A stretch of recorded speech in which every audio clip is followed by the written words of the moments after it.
Well, U.S. has joined the war against Iran. President Donald Trump announced that the U.S. military carried out attacks on 3 Iranian nuclear sites. Well, here's a look at all the top developments at the hour. Now, President Donald Trump addressed the nation from the White House after the U.S. military struck 3 nuclear sites in Iran, including the crucial underground uranium enrichment facility at Fordo. Trump said that objective was the destruction of Iran's nuclear enrichment capacity and a stop to the nuclear threat. Calling the strikes a complete success, Trump claimed that the sites were totally obliterated. Tonight I can report to the world that the strikes were a spectacular military success.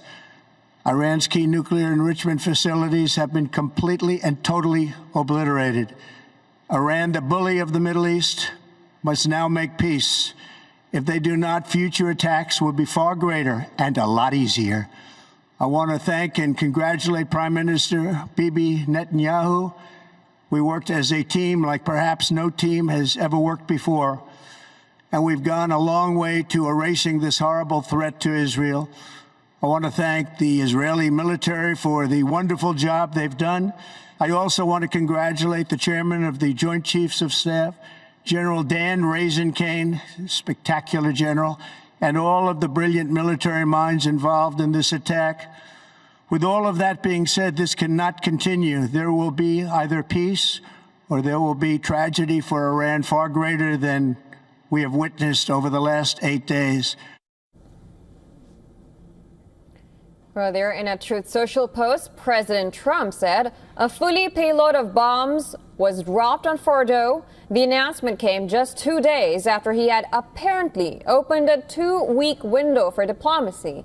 Trump said the Natanz and Isfahan nuclear facilities were also targeted. Now, Trump added that all planes are safely on their way home.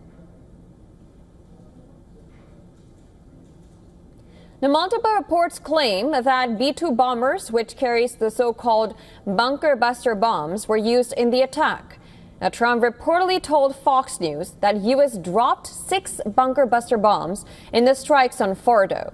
It also reported that the U.S. used 30 Tomahawk missiles on the other Iranian nuclear sites. Talking to Reuters, Trump claimed that the strikes were an amazing success.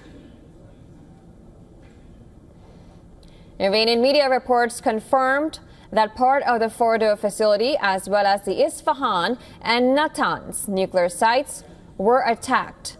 However, the state broadcaster IRIB claimed that the sites, along with their enriched uranium stockpiles, were evacuated beforehand. Now, top Iranian officials claimed that Fordo did not suffer any major damage due to American strikes. Now, Israel has closed its airspace after the U.S. attack on Iranian facilities.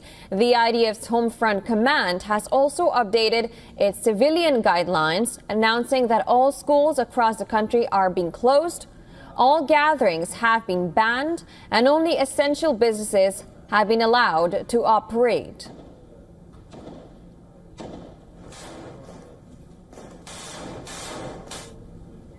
Now, a White House official has stated that U.S. had given Israel a heads up before conducting the strikes. The officials also said Israeli Prime Minister Benjamin Netanyahu had spoken to President Trump after the U.S. strikes on Iran.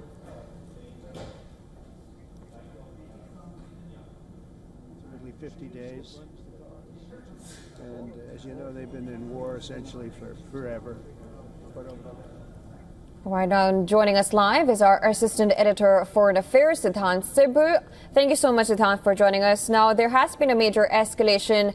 We know that India was about to evacuate Indian nationals from Israel under Operation Sindhu, but with now Israeli airspace closure, what could be the next plan? We know that these Indians were there. They were taken by road to Armenia, then by flight to Delhi.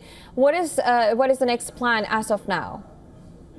Well, India's Operation Sindhu of course, is underway, and it is about evacuation from Iran and from Israel. Now, the Iranian evacuation plan is well known. We know that India has evacuated its nationals from Armenia border, from Mashhad to New Delhi. The last flight came just yesterday evening, and approximately 1,000 Indian nationals have been evacuated from Iran, and India has promised evacuation of foreign nationals, including Nepalese and Sri Lankan citizens. Now, coming to Israel, now the Indian evacuation plan is about crossing over through land border into countries like Jordan. In fact, the Jordanian ambassador spoke to WION yesterday and said that there have been flights from Amman to Mumbai, and they have been able to send Indians from the direct flights. There were more plans of Indians crossing through land border into Jordan. We need to still wait for the formal word from the Indian government. Of course, the Indian government has clearly told their citizens that they will stand by them, and we know that this is not the first such evacuation plan for the Indian government. In the last 5 years, India has evacuated its nationals from Afghanistan, from Haiti, from Ukraine, from countries like Israel and Sudan as well. Absolutely. Now, India has also had, they have not been happy with these war conflict, and they have always gone for diplomatic solution. Prime Minister Narendra Modi has also talked of diplomatic solutions. Has there been any kind of reaction right after U.S. has now been involved in these strikes?